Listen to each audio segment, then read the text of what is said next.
Money is supposed to be easy to steal. That's almost the point of it. For most of human history, wealth has been designed to move. Coins fit in pockets. Gold fits in vaults. Paper fits in briefcases. Digital money fits inside databases no one ever sees. The easier money is to move, the easier it is to trade. But that same convenience comes with a cost. Liquidity creates efficiency. Efficiency creates vulnerability. Every financial system you've ever lived under quietly accepts this trade-off. But on a small island in the Pacific, people rejected it completely. An island where money was so heavy it couldn't be carried, so large it couldn't be hidden, so visible that everyone always knew who owned what, and so immovable that theft was almost meaningless. Welcome to Yapa. This is Financial Timeline, where money, power, and history collide, and nothing is ever as simple as it looks. Yap is a tiny island group in Micronesia, far from major trade routes, surrounded by open ocean. There was no gold, no silver, no metal suited for coins. For centuries, its people built a functioning economy without kings, without written contracts, and without anything resembling modern money. Instead, they used stone.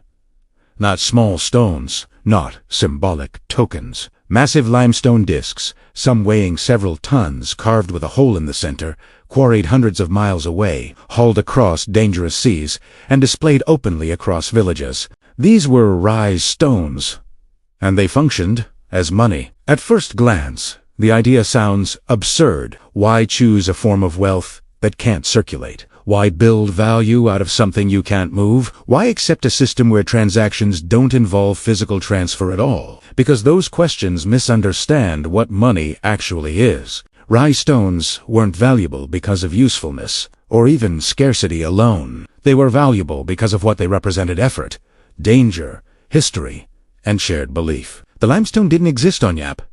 It came from distant islands, requiring long expeditions across open ocean in fragile canoes. Stones had to be negotiated for, caught at Bayan, and transported back at enormous risk. People died doing this. Crews were lost. Canoes sank. And the more dangerous the journey, the greater the value of the stone that survived it. Value wasn't assigned at the end of the process. It accumulated during the story. Who commissioned the stone? Who sailed for it? Which storms it survived? Who never returned? These stories were remembered collectively, passed down orally. Agreed upon socially, Yap functioned as a living ledger. Everyone knew the history. Everyone knew which stones mattered more, and why. And once a stone arrived on Yap, something strange happened. It stopped moving. Rise stones were placed in public view, beside paths, near homes, along village boundaries. Ownership could change without the stone ever being touched. A marriage, a settlement, a debt, an inheritance. The community simply updated its shared understanding of who owned what. The transaction wasn't physical. It was social. The stone didn't enforce ownership. The agreement did. This made theft almost impossible. You couldn't steal a rise stone and claim it as yours. Everyone knew where it came from. Everyone knew its story. Everyone knew who owned it yesterday. Wealth existed in public view, enforced by memory rather than force. In a world obsessed with security, Yap accidentally built something remarkably secure, and that visibility changed behavior. Because wealth was public, reputation mattered. Because ownership was visible, responsibility followed. Because stones couldn't be hidden, power couldn't accumulate quietly. Hoarding wasn't admired. It was suspicious. Wealth wasn't a weapon. It was a signal of trust, contribution, and continuity. Rise stones weren't used for daily purchases. Everyday life ran on barter, reciprocity, and obligation. Stone money was reserved for moments with lasting consequences: marriages, alliances, compensation after serious disputes. In modern terms, they functioned less like cash and more like property titles or sovereign bonds. This slowness wasn't a weakness. It was the point. Modern finance worships speed. Capital moves in milliseconds.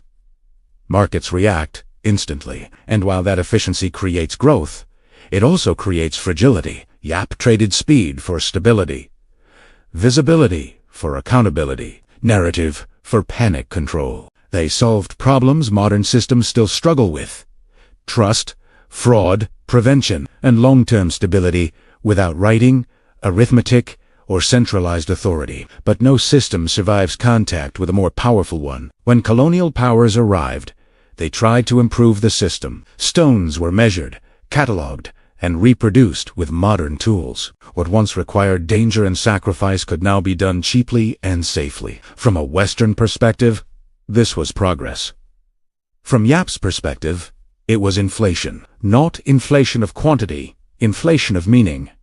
New stones had no stories, no sacrifice, no memory, and as belief fractured, the system weakened.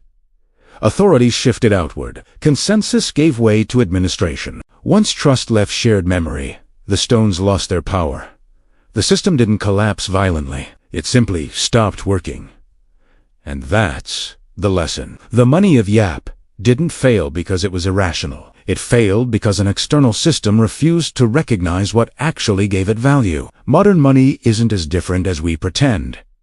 Bank balances aren't physical. Bonds aren't backed by metal. Digital money doesn't move ownership updates and ledgers because systems agree it does. The difference is that modern finance hides this truth behind complexity. Yap didn't.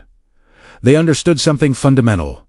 Money is a social technology. It works when belief is shared, ownership is clear, and incentives shape responsible behavior. When belief erodes, no material backing can save it. The real risk in financial systems isn't theft, it's disbelief. Because when people stop agreeing on what counts as value, ownership, and legitimacy, systems don't need to be attacked to fail.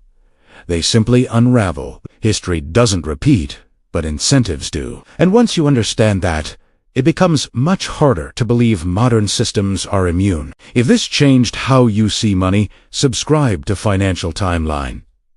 History already has the answers. I'll show you where to look.